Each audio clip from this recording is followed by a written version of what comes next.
Hey, what's up guys? So on my S20 Ultra, this comes with the feature called Space Zoom, which gives you 100 times zoom.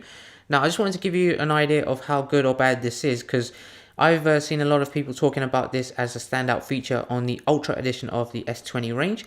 But I'm going to give you some sample pictures to show you what actually the 100 times zoom looks like. But before I do that, let me just quickly show you here. In photo mode, you'll see a whole load of different lens that you can zoom into. So you got 1 times, 2 times, 4 times, 10, 30, and then ultimately the last one, which is 100. Now I'm going to take pictures on this using a tripod, so the camera is going to be very still. But I'm also going to show you a sample of how a picture comes out if you take the phone using your hand. As you can see, I'm just holding it right now, and it's very hard to keep the camera very still at 100 times zoomed in. So it's going to be very tricky, it's going to be interesting. So let's just get straight into it.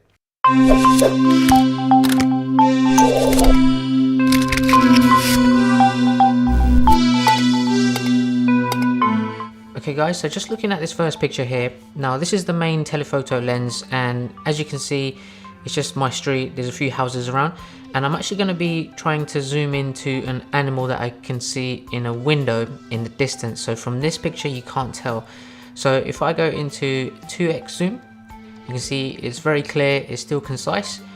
Moving into 4 times zoom, it's looking great. I can read the license plates, I can see a lot of details in the pictures. Now 10 times zoom, I'm pretty impressed here as well. It's just like as if I've just taken the picture very close up.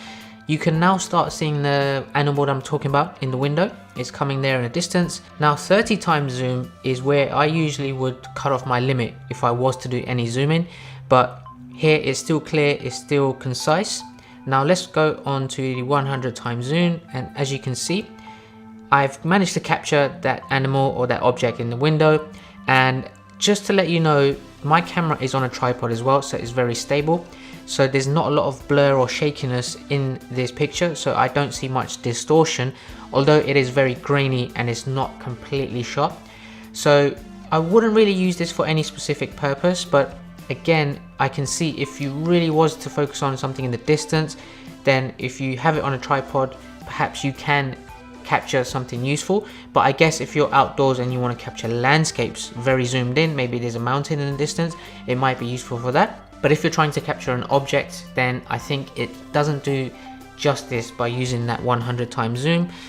Again, let's move on to another picture. Now I'll be zooming into another window in the distance. So this is the 1 times without any zoom.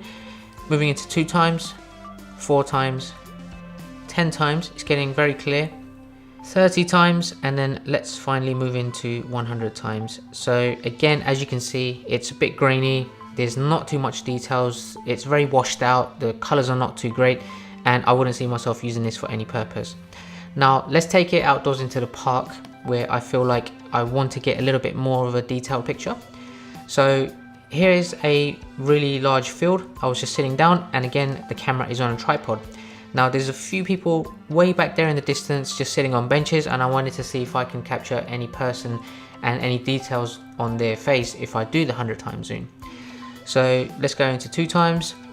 Let's fast forward a bit. That's a 10 times zoom. You can see there's 3 people there on that bench just having their lunch. Going into 30 times zoom, it's pretty clear. I can see someone there just smiling. And now let's go into 100 times. And as you can see, that is not a great picture. You really can't tell who that person is, and it's just very cartoonized. So I feel like it's not really giving you any details. I didn't edit this in any way. It feels like you get one of those apps that make you look like a retro cartoon or a comic book character or something like that. This is how that picture has come out. I'm not sure what's going on with the processing, but it's not too great. Finally, this last picture, I wanted to try it handheld without a tripod to see if the zoom is any worse than on a tripod. So here I am in my courtyard to my apartment. I'm trying to zoom into a sign on the glass door in the distance. This is 4 times zoom, 10 times, 30 times, and I can just about read what it says on there, which is pretty impressive from how far I was standing. Now going into 100 times zoom, I was trying to capture it, and it took me about 10 to 12 seconds to hold the camera steady in my hand to try and capture this one sign here.